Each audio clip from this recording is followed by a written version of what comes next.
very much for me. Well, right now to our Fox Biz All-Stars and what they make of this. Hadley, Heath Manning, Scott Martin, Noel, Nick Poor. Scott, what do you think? Well, Neil, the question that you asked is an important one. Does Detroit lead this issue out? And I agree with Art, and I agree with you. You know, this is a great thing and something we should all be applauding. You know, the old joke was, what is Detroit? And it was Chicago in a few years. We hope that's true. You know, that was kind of a joke with regards to the bailouts and the bankruptcy.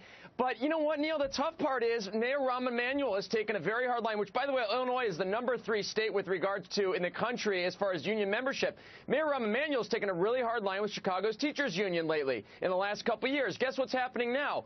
The president of the Chicago Teachers Union is going to run for mayor, okay? And she's actually leading the polls, Karen Lewis. So the rule here has been not so much to compromise, but take over. So there's places, unlike Detroit, where still unions and the government are fighting against each other, and it's a really tough battle. Well, Detroit then might serve as a sort of a heads up about what's possible. Noel, I know you follow the political waters closely, and among the prospective presidential wannabes, Chris Christie has made this a centerpiece in New Jersey. He's backed off from that now. Some say playing the same games he said he wouldn't. But he's been telling a lot of public workers, look, I need concessions from you. You work for us. Let's do this together, because if we don't, we'll all drown. What do you think? You know, this did nothing but help his case. The fact that Detroit did this helps Chris Christie, helps Scott Walker, helps people like this get right, so to speak. No, they can point back to what happened in Detroit and say this is doable. Yeah, and you know, another thing is there's nothing like negotiating. Think about the style of negotiation with this. You have either you're going to take these cuts or you get nothing. So, I mean, think about it. Either they did this or they were in risk of jeopardy of getting absolutely nothing. So, you know, it's kind of a different way to bargaining. There wasn't a lot of, you know, back and forth, back and forth. It was like, you have this or you get this. Yeah, something or nothing. Hadley, does that resonate, and does it call into question then a cover story in The Economist that more or less says our best days are behind us? Move on. You know I don't believe that, Neil. I'm an optimist, like Reagan was an optimist.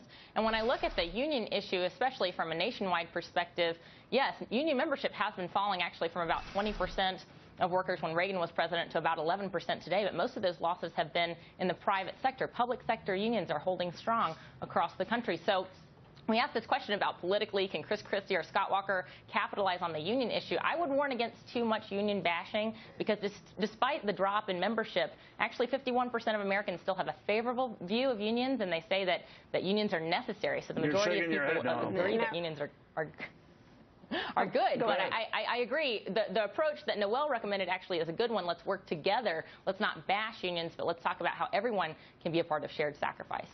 Well, I think that the article in The Economist is going to be something that someone like me, a fundraiser, is going to use to try to get money to help GOP candidates, because we're going to look at the way things are now with Obama, and we're going to be like, look at, you know, someone sitting on a turtle.